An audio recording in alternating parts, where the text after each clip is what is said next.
I was going to do health and safety, I did that last year, but this is the first time I've had to check in a pub before I could read it. You'll understand why. It's about fine dining. Janet and John, book 1, Janet and John teach you about politics. Book 2, it was Janet and John learn about retirement. But Christmas time, you wanted a Christmas one, so I've written this one. Rubbish, but there we are. Janet and John learn about fine dining. Biff and chip these days, but we all remember Janet and John. Janet and John are having a Christmas meal with Mummy and Daddy. John looks at Janet's meal. "What's that?" asks John. "Well, I asked for fish, fingers, chips and peas," says Janet. "But the waitress bought me an escallop of hand-reared Canadian cod accompanied by double-cooked rustic fries, seasoned with wild herbs and finished with a drizzle of seasonal maritime dew." "What's that then?" asked John. "Daddy says that an escallop's like a big fish, and that double-cooked rustic fries are just badly peeled big chips that were cooked ages ago, left to cool down in the fridge and then warmed up again in the chip pan just before serving. He says that wild herbs are just a bit of dried stuff left around in the kitchen drawer, which nobody knows what to do with," says Janet. "What about a drizzle of dew then?" asked John. "Daddy says that a drizzle of dew is what cooks smear on a place to make customers think they are having a sophisticated meal, just so they will pay a bit more money. Dew tastes like something red, but nobody can say exactly what," says Janet. "Gullible wazzocks," says John.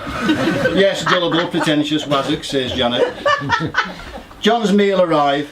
John asked for sausage, peas, hand-whipped mash and beer-soaked gravy.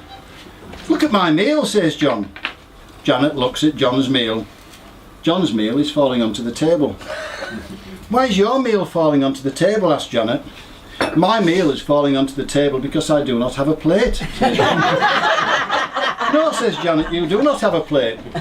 Your food has been served on a piece of wood. Now you understand." "Yes, my meal has been served on a piece of wood," says John. "That's blooming daft. Chef must be a wazzock," says John. "Yes, he is a wazzock. Daddy says that even though mankind has developed the concept of using a plate over the millennia, some pretentious wazzocks masquerading as restaurateurs thinks it's a good idea to serve their pathetic culinary offerings on either a flat piece of wood or slate in some misguided attempt to persuade their customers that eating like a medieval peasant is in some way desirable or sophisticated, when all it actually does is make a mess of your shirt," says John. "Wazzock," says Janet. "Yes, pretentious wazzock," says John. Janet and John look at the man at the next table. The man is wearing a monocle. Janet and John look at the monocle. The man has a nanny sat next to him at the table. His nanny burps the man over her shoulder. "Look at that man being burped like a baby," says Janet. John looks at the man being burped like a baby. "That's unusual," says Janet. "Yes, it is unusual," says John, just as his organic rare breed sausage slides off his piece of wood to join his environmentally sustainable vegan mushy peas on the fine ethnic linen tablecloth which was hand created by a blind one-handed skilled artisan from the Gobi Desert, or Belper. The man at the next table orders some wine. He removes his monocle and smells the cork from the wine bottle. "Why is that man smelling the cork?" asks John. "Daddy says that people smell the cork from wine bottle to see if the wine is bad, and also because they've seen it done on the telly," says Janet. "Mummy says that she never says the wine smells bad," says John. "No, nobody ever says the wine smells bad," says Janet. "Wazzock," says John, looking sideways at the man. "Yes, pretentious wazzock," says Janet, looking sideways at the man with the monocle. "The man is stupid," says Janet, anyway, looking at the wine bottle. "That bottle's a screw top." "And was bottled in a chemical factory in Runcorn. I know this because Mummy used the same wine to clean those strange stains off the furniture left after Mummy and Daddy's special grown-up party. You remember, John, the party where those politicians and the very friendly local ladies all came dressed in leather, or as escapees from Worksworth's pantomime, or a local music session?" "Oh, I remember," said John quietly, even though he doesn't want to remember. John looks puzzled. He's finding adulthood rather confusing at the moment, and cannot understand how Daddy goes dogging when he doesn't have a pet. Wazzocks, said John out loud, just to hide his confusion. Yes, wazzocks, shouts Janet, just to support her brother. The man at the next table is dressed like Lord Snooty from the Beano. He drinks some wine and then spits it out into a new glass, held out for him by his nanny.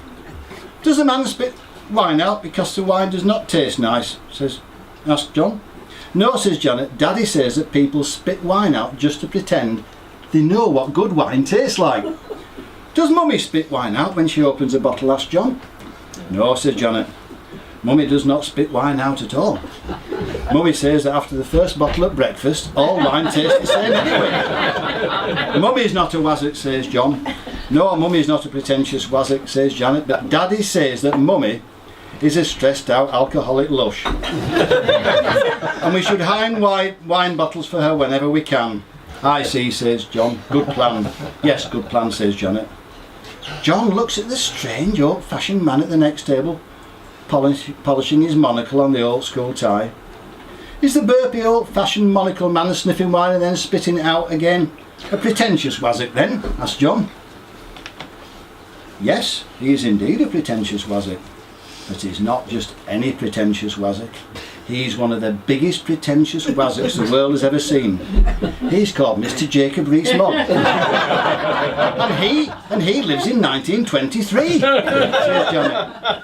Yes, Mr. Rees-Mogg is the biggest wazzock I've ever seen, says John. Pass the wine, Janet. I think we both need a stiff drink with that wazzock in Parliament, don't you? A stiff drink, said Janet. A stiff drink? Sod that. Pass the bottle. Let's get ratted.